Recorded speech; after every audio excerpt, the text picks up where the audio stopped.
Okay, hi, this is Elliot Fishman, and welcome to Facebook Live. It's the 9th of March. Hope everybody's doing well. Um, Not that I need to remind you, but Stephanie did tell me that we changed clocks this Saturday night. What's that, spring forward, fall back? She also told me, reminded me that Congress actually passed the law last year. It's amazing they pass any laws, but they passed the law that we change the clock now, and then we change it again in October, and that'll be the last time we change it. The switching for daylight savings time is over. They've spoken about that for the last 50 or 60 years.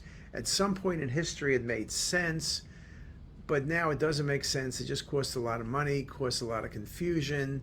Guys working in the hospital know, like some of you working 7 hours, some of you working 9 hours. The clock, the this, the that. How do you keep track of all these things? The people who get injured climbing to change the clock, to move the thing, the clocks that break, changing the watch. I think once everybody went to iPhones or equivalent and the clocks automatically changed, you really then realized how dumb it was to keep changing things over and over again. I think it related something to do with farmers and farming and the cows, but I think the cows will adjust to not switching the clock back. So this will be your next to last time switching, but come the fall, it'll be forever and ever. And then you can tell your children, in addition to walking to school uphill both ways, when you were a kid, they used to switch the clock twice a year. Amazing. I see John Biacchino's home from day, and he's glad DST, which is daylight savings time, is over, and I would definitely agree with that. I don't know what it means. It's dark, it's light. I guess at the end of the day, the one thing I do know, every day is 24 hours. There's 7 days a week, and most years is about 365 days plus or minus one, usually more plus one. Okay, today I'm going to speak about renal donors. Renal donors, one of the great inventions, discoveries, was the ability to donate kidneys and do it laparoscopically. A lot of work was done at Hopkins to do it non-invasively. Just a tremendous life-saving thing for patients. Many patients have renal failure. The number of patients who are in need of transplants but can't get them is thousands and thousands, and many of those people die every year waiting. Work is being done. Robert Montgomery at NYU and his team are good examples of people working on novel solutions. People have worked on a bionic kidney. Can you make a kidney that works like a kidney, but is a implant, like a cardiac implant, perhaps? People are working on using animal models, using pig kidneys as a transplant. So we're obviously not there yet. We're getting closer. That'll be the ideal thing. In the short term, and for many years, we'll be using living donors. So what is it that we do?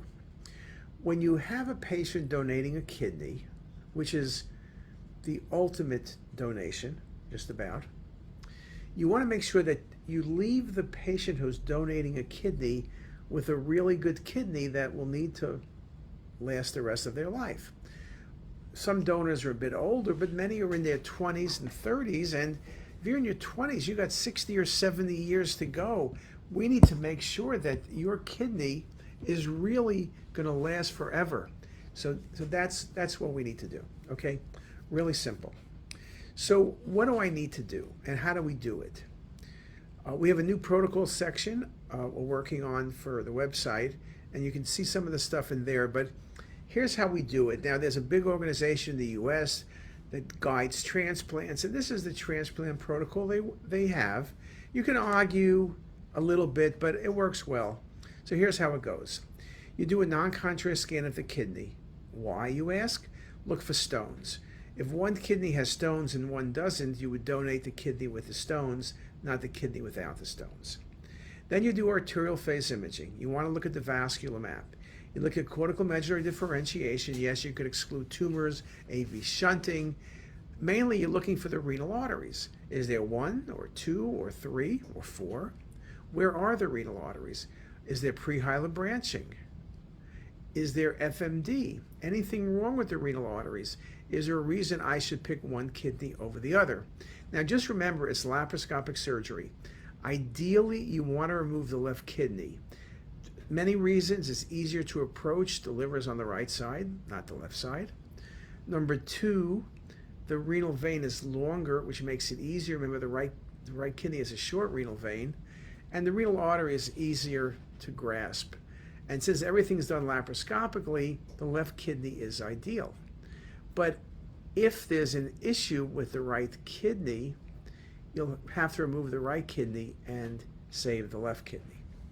So we're looking at the arteries: number, size, location.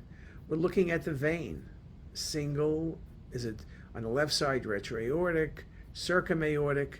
Is there any abnormality in regard to the renal vein?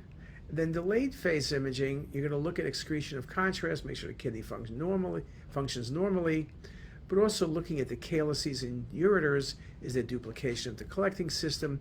What other issues might the surgeon run into when they do the laparoscopic procedure? So we have those 4 phases that give you all the information. Now, you're not really looking for a tumor. The patients are younger, as I mentioned, though sometimes they're older. But regardless of older or younger, the thing to remember, of course, is you want to make sure there's no tumor. So if you see something, is it a simple cyst, Bosniak 1, is Bosniak 2, Bosniak 3, what needs to be done? So all those things become very important. Now, in terms of post-processing, we'll also do post-processing. We do 3D imaging. It's much easier to see the orientation of the renal arteries in 3D. It's much easier to pick up prehilar branching. It's much easier to pick up small accessory renal arteries with 3D.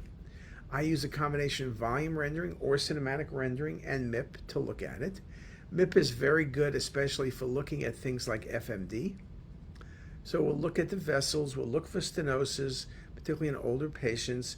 We'll look for anything that could become important somewhere down the road.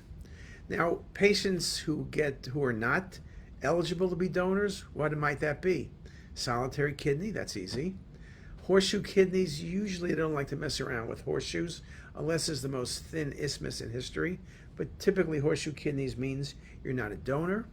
Obviously scarring in your own kidney, obviously multiple renal calculi bilaterally, obviously the presence of a tumor. Anything that's going to put you at risk where your kidney may need to be sacrificed or evaluated further at some point becomes an issue. So I think that's a very, very good way of doing it. We do 3 to 5 renal donors a week. We also, I should mention, have to do renal size. Now, we do, on the sagittal view, I measure the largest length of each kidney. Now, length in and of itself is a bit tricky, right? Because you can have a long, skinny kidney or a short, fat kidney. So length, you can have a long length, but maybe not a lot of volume, or a short length and a lot of volume. So length of itself is not perfect. We also do volumes of the kidney, because then you're looking at what's the amount of cortex you have. Now, it's very important to recognize when we do volumes, we do it, and it's important not just to take the whole kidney, because if you take the whole kidney like this, you have the renal pelvis, you may have parapelvic cysts, you have a lot of stuff in the center of the kidney that's not really cortex. And so you might have a higher score for the cortex. The way we do it is we just get the cortex. We don't do the calyces, we don't do the renal pelvis, because that's not cortex. We want to know the volume of functioning kidney. So CT is very good for doing that. There's different software programs you could use. We use a velocity program that was actually for our pancreas, but it works very well at doing organ volumes. So we like to do that, and we routinely do that. Those are the main things, and that's the report we give to the transplant group: renal size, renal volumes, number of renal arteries, number of renal veins, and anything else that we think might be important.